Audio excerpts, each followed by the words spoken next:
இன்று சட்டப்பேரவையில் ஊரக வளர்ச்சித்துறை மற்றும் நீர்வளத்துறை மானிய கோரிக்கைகள் மீதான விவாதம் நடைபெற இருக்கிறது. முதன்முறையாக அமைச்சர் ஆனந்த், தமிழக வெற்றி கழகத்துடைய பொதுச் செயலாளர், இந்த மானிய கோரிக்கை மீதான விவாதத்தில் உரையாற்றி பேச இருக்கின்றார்.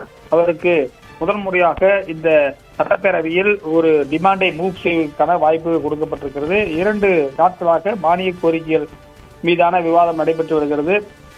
நேற்று மாலை 5 மணி வரை சட்டப்பேரவை நடைபெற்றது. பொதுப்பணித்துறை, நெடுஞ்சாலைத்துறை, இளைஞர் நலன், விளையாட்டு மற்றும் மனிதவள மேலாண்மை துறை தொடர்பான மானிய கோரிக்கைகள் மீதான விவாதம் நடைபெற்ற நிலையில் இன்று நீர்வளம், குறிப்பாக தமிழகம் முழுவதும் பல்வேறு ஆயிரக்கணக்கான ஏரிகள் இருக்கின்றன, ஆயிரக்கணக்கான குளங்கள், அதே போல நீர்நிலைகளை எவ்வாறு இந்த அரசாங்கம் பயன்படுத்திக் கொள்ளப் போகிறது என்பதற்காகவும், அதே போல மணல் விற்பனையை எவ்வாறு ஒழுங்குபடுத்தப் போகிறது என்பது குறித்தும் பேச இருக்கிறார்கள்.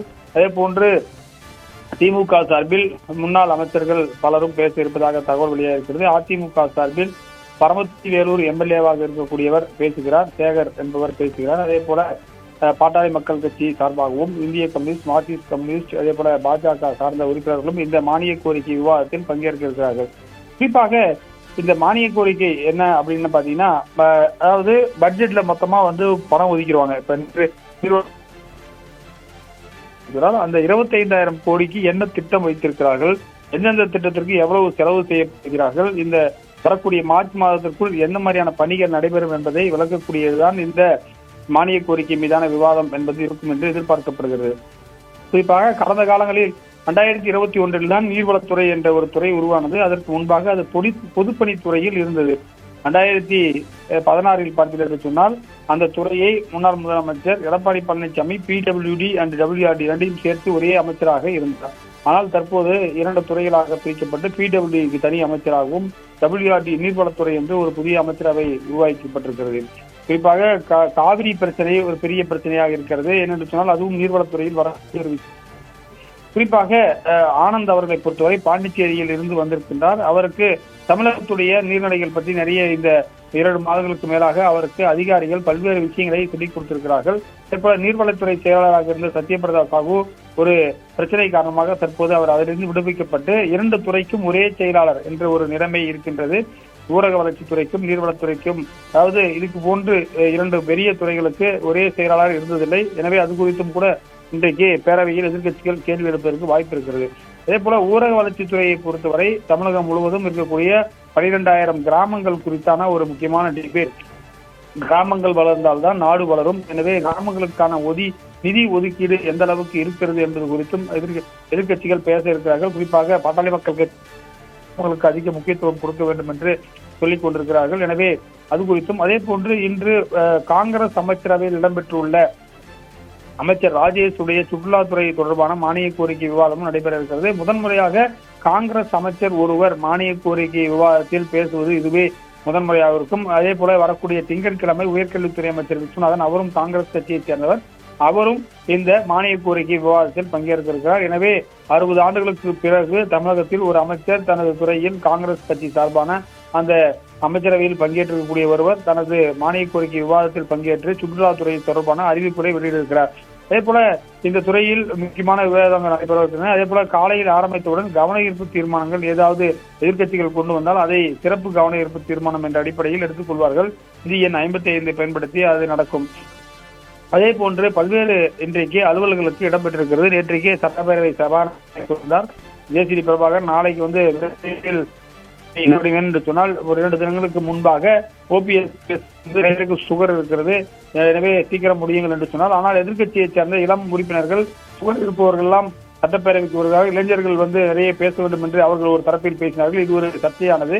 எனவே இது போன்ற ஒரு முக்கியமான காரசாரமான விவாதம் என்பதும் தற்போது நடைபெற்று வருகிறது. குறிப்பாக எதிர்க்கட்சியைச் சேர்ந்தவர் நேற்றுக்கு ஏவா வேலூர் பேசும்போது 40 நிமிடங்களுக்கு மேல் வாய்ப்பு கொடுக்கப்பட்டது. அதே போல சட்டப்பேரவை சபாநாயகர் நேற்றைக்கு கூட ஆளும் தரப்பில் இருக்கக்கூடிய அமைச்சர்கள், குறிப்பாக நிர்மல்குமார் இந்த கர்நாடக வனப்பகுதியில் தமிழர்கள் 3 பேர் சுட்டுக் கொல்லப்பட்ட விவகாரம் தொடர்பாக பேசிய போது ஒரு சில வார்த்தைகள் அவை குறிப்பில் இருந்து நீக்கினார்.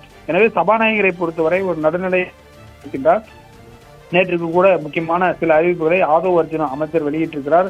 அதாவது சென்னையிலிருந்து மாமல்லபுரம் வரை, மாமல்லபுரத்தின் வழியாக புதுச்சேரி வரை ஒரு முக்கியமான குறிப்பாக மும்பைக்கும் நவி மும்பைக்கும் கடலில் இருக்கிறது போன்ற ஒரு பாலம் அமைக்கப்படும் என்று சொல்லியிருக்கிறார். அந்த திட்டம் கிட்டத்தட்ட 1 லட்சம் கோடிக்கு மேல் ஆகும் என்று சொல்லப்படுகிறது. எனவே இதையெல்லாம் கூட ஆராய்வதற்காக தற்போது ஒரு முக்கியமான அந்த டிபிஆருக்கு ஒரு அமௌண்ட் ஒதுக்கி இருக்கிறார்கள். அதே போல நெடுஞ்சாலைத்துறையில் பல்வேறு விதமான மாற்றங்களும், அதே போல கைராப்பர் பொதுப்பணித்துறையில் எல்என்டிக்கு ஈக்குவலாக பில்டிங்ஸ் கட்டப்படும். அதே போல பார்த்தீங்கன்னா டாடா கம்பெனிக்கு எதிராக பிடபிள்யூ டிபார்ட்மெண்ட் மாறப்படும் என்று சொல்லியிருக்கார். ஏற்கனவே 3 ஃப்ளோர் 4 ஃப்ளோர் என்று கட்டடங்களை வேஸ்ட் செய்யாமல் இது போன்று அதாவது அஸ்திவாரம் போடுவதற்கு தான் அதிக செலவாகிறது. எனவே 30 மாடி 40 மாடி கட்டுவதற்கான திட்டங்களை தற்போது தமிழக அரசு ஈடுபட்டு வருவதாக சொல்லியிருக்கிறார். இதுவே அதே போல டிரான்ஸ்பரன்சியை நோக்கி சென்று கொண்டிருப்பதாகவும், அதே போல அனைத்து எம்எல்ஏக்களும் தங்களது மாவட்டங்களில் நடக்கக்கூடிய விஷயங்களை டேப் மூலியமாக தெரிந்து கொள்ளக்கூடிய இருக்கும் என்றும், அதே போல நெடுஞ்சாலை மற்றும் பொதுப்பணித்துறையில் குறிப்பாக வெள்ளை அறிக்கை வெளியிடப்படும் என்றும் ஒரு முக்கியமான அறிவிப்பை வெளியிட்டிருக்கிறார். எனவே இதெல்லாம் ஒரு ஆக்கப்பூர்வமான இந்த சட்டப்பேரவையாக இருக்கின்றது. அதே போல நேற்றுக்கு மனிதவள மேலாண்மை துறை அமைச்சரும் ஒரு முக்கியமான இது போன்று பார்த்தீர்கள் சொன்னால் மற்ற விஷயங்களை பொறுத்தவரை குறிப்பாக இளம் சட்டமன்ற உறுப்பினர் நேற்றுக்கு கூட ராதாபுரம் சட்டமன்ற உறுப்பினர் பேசும்பொழுது, ராதாபுரம் அவர் புதிதாக வந்திருக்கின்றார், அவர் கிறிஸ்டோபர் பேசும்போது பார்த்தீர்கள் சொன்னால் பல்வேறு விதமான முக்கியமான விஷயங்களை அவர் கொண்டு வந்தார். இளைஞர் டயாபெட்டிஸ் குறிப்பாக ஒரு மருத்துவராக இருக்கிறார். அவர் இந்த உடல் பருமன் குறித்து எல்லாம் கூட பேசினார். எனவே இளம் உறுப்பினர்கள், முதன்முறை உறுப்பினர்கள் பலரும் தங்களது ஆக்கப்பூர்வமாக அமர்ந்து சட்டப்பேரவையை கவனிக்கக்கூடியவர்களாக இருக்கிறார்கள். ஆளும் கட்சியில் 107 எம்எல்ஏக்கள், அதே போல காங்கிரஸ், இந்திய யூனியன் முஸ்லீம் லீக், அதே போல பார்த்தீங்கன்னா சொன்னால் விடுதலை சிறுத்தைகள் உள்ளிட்ட கட்சிகள் எல்லாம் கூட ஆர்வமாக உட்கார்ந்து அமர்ந்து கேட்டுக் கொண்டிருக்கிறார்கள். அதே போல நேற்றைக்கு யாதவ் அர்ஜுனா கூட பேசும்போது சொன்னார், 60 ஆண்டுகளுக்கு பிறகு இந்திய யூனியன் முஸ்லீம் லீக் இங்க அமைச்சரவையில் இடம் கொடுக்கப்பட்டது விஜய் தலைமையிலான அரசு என்று சொன்னார். முதலமைச்சரும் அவ்வப்போது சட்டப்பேரவை நிகழ்ச்சிகளில் கலந்துவிட்டு அவ்வப்போது அங்கே அலுவல்களை பங்கேற்பதாக சொல்கிறார். அது மட்டும் இல்லாமல் இன்று மாலை மத்திய உள்துறை அமைச்சர் அமித்ஷா டெல்லியிலிருந்து இங்கு வருகிறார். இந்த தென் மாநில கவுன்சில் கூட்டம் மாமல்லபுரம் நடைபெறுகிறது. அதில் 5 மாநில முதலமைச்சருக்கு இன்று முதலமைச்சரும் பங்கேற்கிறார். அதே போன்று மத்திய உள்துறை அமைச்சர் அமித்ஷா இந்த 5 மாநில முதலமைச்சர்களும் ஒரு இரவு விருந்து வழங்கியிருக்கிறார். அதற்கு 5 மாநில முதலமைச்சர்கள் வருகிறார்கள். முதலமைச்சர் பல்வேறு பிரச்சனைகளுக்கு மத்தியில் இப்போது தமிழகம் வருகிறார். அவருடைய வகையில் முக்கியமாக கர்நாடக தமிழர்கள் 3 பேர் சுட்டுக் கொல்லப்பட்டிருக்கிறார்கள். அதே போல பிரச்சனை உள்ளிட்ட முக்கியமான பிரச்சனைகள் இருக்கக்கூடிய ஒரு சூழலில் அவருடைய வருகையும் இன்றைக்கு சட்டப்பேரவையில் எழுப்புவதற்கு வாய்ப்பு இருக்கிறது. என்னவென்று பேசுவீர்கள், குறிப்பாக கர்நாடக முதலமைச்சர் வந்தால் என்ன மாதிரியான ஆலோசனைகள் இருக்கும் என்பது குறித்து எதிர்க்கட்சிகள் கேள்வி எழுப்ப இருப்பதாக நமக்கு தகவல் வந்திருக்கின்றன. எனவே இந்த சட்டப்பேரவையை பொறுத்தவரை ஒரு ஆக்கப்பூர்வமான சட்டப்பேரவையாக அனைத்து நிகழ்ச்சிகளும் நேரலையில் பார்ப்பதால் அனைத்து எம்எல்ஏக்களும் சட்டப்பேரவையில் அமர்ந்திருக்கக்கூடிய ஒரு சூழலை பார்க்கும்போது, நேற்றைக்கு அதிமுக உடைய பிரிவு அணியில் இருக்கக்கூடிய சி.வி. சண்முகமும் நேற்று பேசுவதற்கு வாய்ப்பு கொடுக்கப்பட்டது. அதுக்கு முந்தைய நாள் குறிப்பாக வேலுமணிக்கும் வாய்ப்பு கொடுக்கப்பட்டது. எனவே ஒரு 6 எம்எல்ஏக்கள் தனியாக செயல்படுவதை நம்ம பார்க்க முடிகிறது. சட்டப்பேரவையில் சி.வி. சண்முகம், கே.பி. அன்பழகன், அதே போல பன்ருட்டி எம்எல்ஏ, அதே போல சங்கராபுரம் ராகேஷ், வேலுமணி உள்ளிட்டோரெல்லாம் தனி அணியாக அவர்கள் அதிமுகவோடு கலப்படாமல் இருக்கிறதை நம்ம பார்க்க முடிகிறது.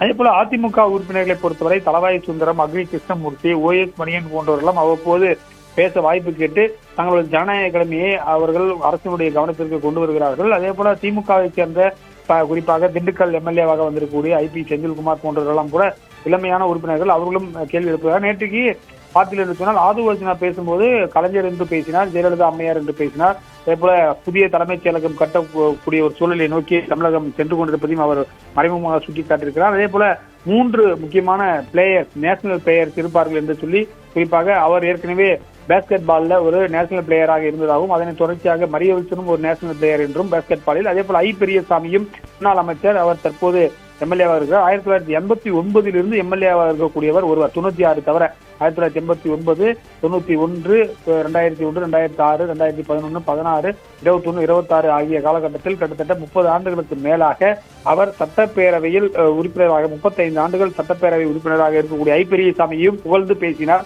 யாதவ் அர்ஜுனா.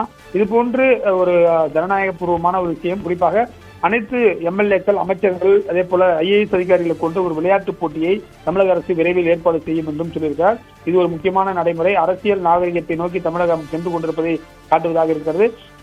எதிர்க்கட்சி தலைவர் உதயநிதி ஸ்டாலினும் அவ்வப்போது சட்டப்பேரவை நிகழ்ச்சிகளில் கலந்து கொண்டு தனது உரையை அவர் சுட்டிக்காட்டி உரையாக இருக்கிறார். எதிர்க்கட்சியை பொறுத்தவரை திமுக 59, அதே போல எதிர்க்கட்சியா இருக்கக்கூடிய அதிமுக 41, 2 பேருமே சேர்த்தினா 100 பேர் இருக்கிறார்கள். அது இல்லாமல் பார்த்தீர்கள் என்று சொன்னால் எதிர்க்கட்சியில் அமைத்து சிபிஎம், சிபிஐ, தேமுதிக, அதே போல பாமக 4 உறுப்பினர்கள் என ஒரு பெரிய எதிர்க்கட்சியை 115 பேர் கொண்ட ஒரு எதிர்க்கட்சியை சமாளிக்கக்கூடிய ஆளுங்கட்சியாக இந்த ஆளுங்கட்சி இருப்பதையும் நம்மளால பார்க்க முடிகிறது. நாளை முக்கியமான தொழில்துறை தொடர்பான விவாதம் வரக்கூடிய 25ஆம் தேதி நடைபெற இருக்கிறது. முதலமைச்சருடைய டிமாண்ட் நகராட்சி நிர்வாகத்துறை 24ஆம் தேதி நடைபெற இருக்கிறது. எனவே ஆக்கப்பூர்வமான மானிய கோரிக்கை மீதான விவாதம் என்பது தொடர்ச்சியாக நடைபெற்று வருகிறது. இன்றைய நிகழ்ச்சியை பொறுத்து கவன ஈர்ப்பு தீர்மானங்களும் அதே போல 110 விதியின் கீழ் முதலமைச்சர் ஏதேனும் அறிவிப்பாரா என்ற ஒரு எதிர்பார்ப்பும் இருக்கிறது. ஏனென்று சொன்னால் அவர்களுடைய தேர்தல் அறிக்கையில் சொல்லப்பட்ட விஷயங்களை நிறைய திமுக உறுப்பினர்கள் தமிழக வெற்றி கழகத்துடைய தேர்தல் அறிக்கையை கொண்டு காண்பிக்கிறார்கள். அதில் இருக்கக்கூடிய திட்டங்கள் எதுவும் நிறைவேற்றப்படவில்லை என்று சொல்கிறார்கள். அது குறித்தும் பேசுவ வாய்ப்பு இருக்கிறது. அதே போல கேப்ஸ் என்று சொல்லக்கூடிய அரசு ஊழியர்களுக்கான உறுதியளிக்கப்பட்ட ஓய்வூதிய திட்டம் நிச்சயம் அமல்படுத்தப்படும் என்று நேற்றுக்கு நிதித்துறை அமைச்சர் மரிய வில்சனும் அறிவித்திருக்கிறார். இது அரசு ஊழியர்களுக்கு ஒரு மிகப்பெரிய ஒரு எதிர்பார்ப்பை ஏற்படுத்தியிருக்கிறது. அதே போன்று 3வது குழந்தை பெற்றுக்கொண்டால் அரசு ஊழியர்கள் அவர்களுக்கு அந்த பெண்ணுக்கு குறிப்பாக 365 நாட்கள் அவர்களுக்கு அரசு விடுமுறை கொடுக்கப்படும் என்று சொல்லியிருக்கார். அதே போன்று திமுக எம்எல்ஏ மார்க்கேயன் பேசும்போது இது சாமானியர்களுக்கும் அது போன்ற ஒரு சலுகையை கொடுக்க வேண்டும். 3வது குழந்தை பெற்றுக்கொண்டால் அதற்கு சாமானிய மக்கள், அரசு ஊழியர்கள் அல்லாதவர்களுக்கு என்ன சலுகை என்று ஒரு முக்கியமான கேள்வியை கேட்டிருக்கிறார். அதற்கும் இன்றைக்கு அரசு என்ன மாதிரியான விளக்கம் கொடுக்கிறது என்பதை நம்ம பொறுத்திருந்து பார்க்கலாம்.